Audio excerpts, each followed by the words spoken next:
Então, falando um pouco sobre o conceito de coprodução do controle, que é muito próximo também da ideia de accountability social.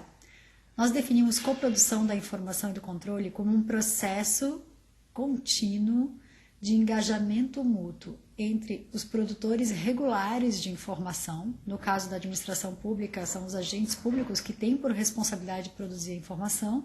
Então, de um lado estão esses agentes, do outro lado estão os usuários das informações, que podem ser cidadãos, podem ser organizações da sociedade civil, enfim, pode ser qualquer grupo que tenha interesse em informação pública, mas ele também pode ajudar na produção dessa informação.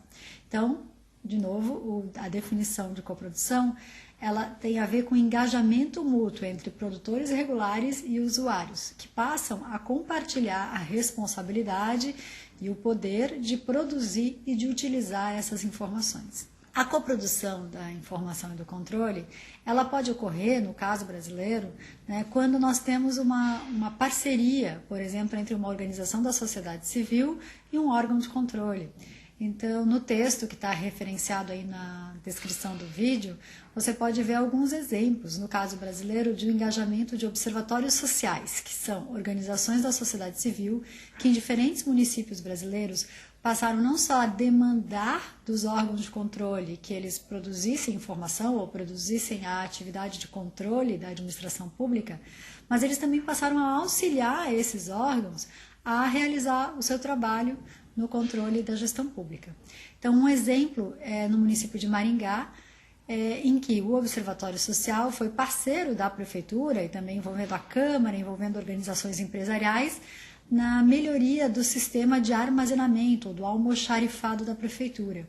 Eles não só ajudaram a redesenhar o aspecto físico de onde são armazenados os bens, né, os itens que a administração pública utiliza, mas eles também ajudaram a remodelar o sistema de controle, ajudaram a pensar as novas regras para esse sistema, capacitar os servidores envolvidos. Então, houve aí uma parceria envolvendo diversos órgãos da administração pública e da sociedade civil e do mercado, tentando melhorar o sistema de gestão dos estoques e dos almoxarifados da prefeitura. Um outro exemplo aconteceu no município de Itajaí. Há alguns anos atrás houve uma grande enchente na cidade e, em função disso, a cidade entrou em estado de emergência e várias compras públicas foram realizadas em regime de situação de emergência. O Observatório Social, na época, foi formado e eles reuniram uma série de informações sobre esses processos de compras públicas que ocorreram naquele período. Essas informações foram reunidas, foram analisadas e foram oferecidas ao Ministério Público, que tem a função de controle, de investigação caso haja suspeitas de irregularidades. Então, nesse caso, havia uma competência, um conhecimento, uma capacidade de produção da informação que vinha de setores da sociedade e que contribuíram para que o Ministério Público, que tem outras capacidades, outros conhecimentos, outros recursos para produzir controle, eles trabalhando juntos foram capazes de coproduzir um controle mais qualificado e informações mais qualificadas para a prática da gestão pública. Nem sempre isso dá certo, né? Em outro caso analisado no texto, houve um trabalho inicial de aproximação entre o controle interno da prefeitura e o Observatório Social para melhoria na gestão dos aluguéis e dos contratos, por exemplo, de telefonia da prefeitura.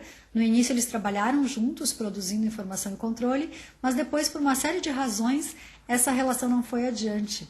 Então, nem sempre, né, esse processo ele consegue ser frutífero por uma série de condições. No texto, nós elaboramos um modelo que fala de 4 possibilidades de aproximação entre a sociedade civil e os órgãos de controle para a produção da accountability.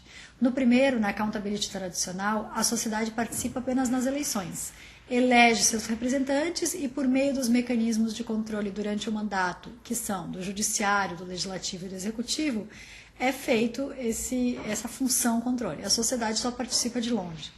No segundo modelo, a accountability transversal, já há algumas iniciativas de coprodução do controle, como essas que eu relatei há pouco, mas elas não são contínuas, elas acontecem eventualmente. Numa terceira vertente, ou num terceiro estágio, como a gente coloca no texto, a gente chamou de accountability sistêmica, em que essas parcerias ou essas iniciativas de coprodução da informação e do controle, elas acontecem de várias formas em diferentes estágios durante um mandato, por exemplo, envolvendo vários órgãos, tanto de dentro do próprio Estado, do aparato estatal, como na relação com a sociedade. É o que a gente poderia chamar de um governo aberto, um governo que é bastante articulado internamente entre suas várias agências, mas também é aberto para a colaboração com a sociedade o tempo todo. Isso é muito próximo do conceito de accountability social, em que a sociedade, as suas organizações têm um papel ativo na produção da accountability. E por último, um outro estágio que a gente chamou de accountability difusa é quando você sequer tem uma agência especializada na produção de informações de controle. Quer dizer, todos produzem, todos controlam e não há uma função específica disso. Isso é uma visão um pouco utópica e que a gente nem precisaria ter um aparato institucional de controle, porque toda a administração pública seria praticada o tempo inteiro com o engajamento dos vários atores, inclusive dos cidadãos e dos seus usuários.